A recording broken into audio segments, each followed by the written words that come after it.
Hey, I'm Jeremy Ambler from The Walking Dead. It's a featured zombie on Season 2, Episode 1 and 13. Been in a lot of other films as well. And I just would like to welcome you to Zombie Takeover TV. Hello, Zombie Takeover TV. I'm Ken Newman. I'm here at EpicCon down in Dayton. I'm sitting here with Jeremy Ambler, correct? And you are the star of what? I don't want to say necessarily star, but, you know, as a featured zombie on Walking Dead. Season 2, Episode 1 and Episode 13. Mm-hmm. Best known for the co-leader of the Highway Walkers. You know, when everybody's underneath the cars, hiding. Dale's RV breaks down on the highway. Mm-hmm. T-Dog cuts his arm on the car. Sophia goes missing. Yeah, I remember that, yeah. And then Episode 13, I was Farm Hare Walker. Mm-hmm. I was also in the memorial for the Talking Dead for that episode. I was shot in the head by Jimmy, played by James Allen McCoon. Mm-hmm. That was best boyfriend on the show, which was, I believe, Herschel's grandson as well. But he was also eaten in the RV not shortly after he shot me in the head in the field. I remember that, yeah, I remember that. Now, also sitting with us here is Uncommon Geek, Mr. Andrew. Yes. Would you like to introduce who you are? I'm Andrew B. Dewar with Uncommon Geek. Basically what we do is we just cover everything in the nerdosphere, from things like Walking Dead all the way to Star Trek, Star Wars, you name it, we're pretty much there at it. Awesome. Now, is there any questions you'd like to ask her? What was it like being on set as one of the zombies, and how long did it usually take to get made up? It's a 2.5-hour makeup process, and you know, you sit down in the makeup chair, and you just watch them work their magic. You know, Greg Nicotero is K and VFX, and the guy that did my makeup, his name is Gino, and he did a lot of, he's with Greg's team, of course, and he had done a lot of the makeup for like the classic, some of the old horror films, Texas Chainsaw Massacre 2 with Bill Moseley, Robert Englund, Nightmare on Elm Street, the Freddy's Nightmares TV series, had done his makeup for the shows, all kinds of cool stuff. So you can really see in the makeup where all that kind of shines through with the gruesomeness. Yeah, I like it. Now, the makeup you used, was it foam, latex? What was it? It's a latex. It's a clear coated, and what they do is they color it in. That's pretty really cool. Impressive. Now, I got a question. Now, you also played in Crazies. Where were you on that movie? I was a soldier in that. I was in the quarantine scene. You know, when they're being school bust over. You know, and then they're being, some of the townspeople were being put in cattle trucks. Yeah. And stuff. That was the scene that I was in. Of course, you didn't see my face because of the whole Crazies with the legacy of the gas masks and stuff. I was one of the gas mask soldiers in that. And, you know, when they come off the school bus, there's 3 guards at the door. I'm one of them. And then when they go through the quarantine and around, they come out in the fenced-in area.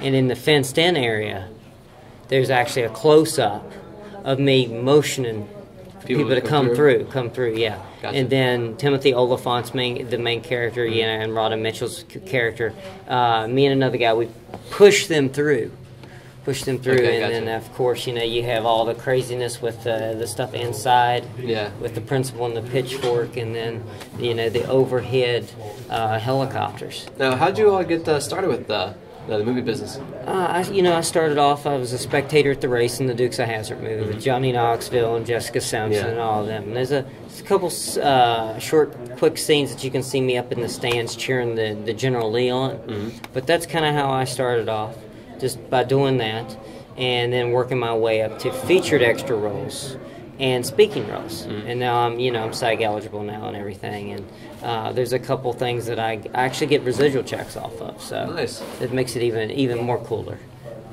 So is there anything upcoming you want to tell us about? Upcoming, actually, James Franco's new movie, I have a small speaking role in it with the main character. The main character is Lester Ballard, played by Scott Hayes. And in the film, it's about a necrophiliac backwoods killer, and it's called Child of God, and it's based on the book by Cormac McCarthy that also wrote the books No Country for Old Men, The Road, which I was also in The Road with Viggo Mortensen. But James Franco's a wonderful guy to work with. Scott Hayes is great as well. I get to cuss the main character out in that short little scene. That's gotta be a little enjoyable. It was a lot. It really was. It was a lot of fun, and it'll actually be out on Blu-ray and DVD this coming Tuesday. Awesome. Oh, And nice. then right now, currently on video on demand, and in select theaters in major cities, is the remake of The Town That Dreaded Sundown, which has Veronica Cartwright from The Birds and Aliens, Gary Cole, Anthony Anderson, and I was actually in it. I get killed by the Phantom Killer. I'm the gas station attendant. Oh, I'll be looking forward to see that. Yeah, it's really wild. If you're a fan of the original '70s film, with Don Wells and Ben Johnson, Andrew Prine, then you'll enjoy the. Yeah, you got to revert back to one. the classics to understand anything that's made right now Right. these days. Because I mean, whether it's reborn or it's just revisited, it's something you have to go back to. Even like these new movies like I Spit on Your Grave. People are like, oh wow, have you seen I Spit on Your Grave? Oh, have you seen the original? I never knew they had an original because people don't really go back that time. Right. Growing up, what was your inspiration? Growing up, my inspiration, watching movies and TV shows. The major thing about the whole wanting to be a monster or a zombie or a vampire, stuff like that, was my inspirations was like Boris Karloff as Frankenstein, Bela Lugosi as Dracula, Lon Chaney Jr. as the Wolfman, Claude Rains the Invisible Man, all the Universal monsters characters. Yeah, all the big ones. Yeah, all of those legendary, timeless films and stuff. I'm pretty partial to Invisible Man. Right. All of those were like a big thing growing up. In my childhood, they were inspirations to me. Did they give you any kind of like a childhood nightmares at all? The only thing that I got nightmares from watching was Freddy Krueger, Nightmare on Elm Street movies, which I was told time and time again, you don't need to be watching those. Who told you that? My mom. Your mom. Yeah. And I wanted to watch Freddy anyway, so that was kind of my punishment, as all that for all that, But yeah, I mean, looking back at it, you have to laugh at it, because I know how movies and shows and stuff are made, and it's crazy. But I mean, Robert Englund's lasting impact with the whole Freddy Krueger. I mean, it's still kind of scary even today, comparison, to the remake that they did. Yeah. I understand a lot of those characters, ones that play a serious, scaring role, really impacting people's lives. They're probably one of the most happy-go-lucky, best-spirited, characteristic people you can be around. Very enthusiastic. Absolutely. Now, do you have any plans in the future with other movies? I have one that's coming out. It's supposed to be out next March. It's the mockumentary of the Toxic Avenger, which I play Sheriff Walker, which we filmed some stuff here with survivors Johnny Fairplay and Jake the Snake Roberts yesterday.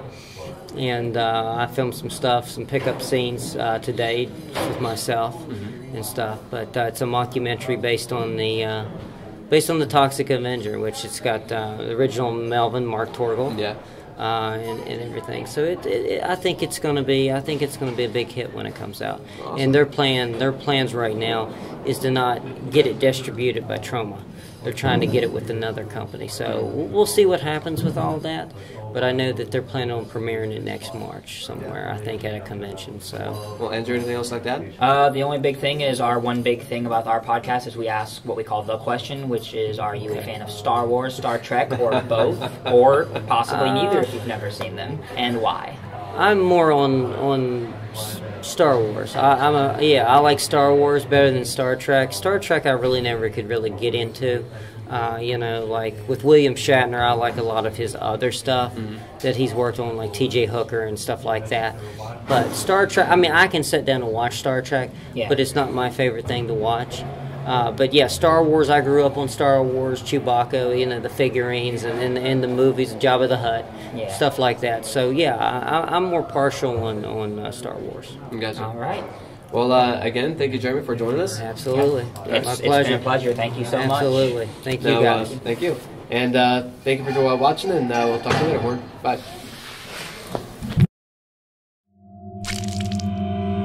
You are watching Zombie Takeover TV. Join the Horde. Join the Horde. Do you like Star Trek, Star Wars, or both, and why?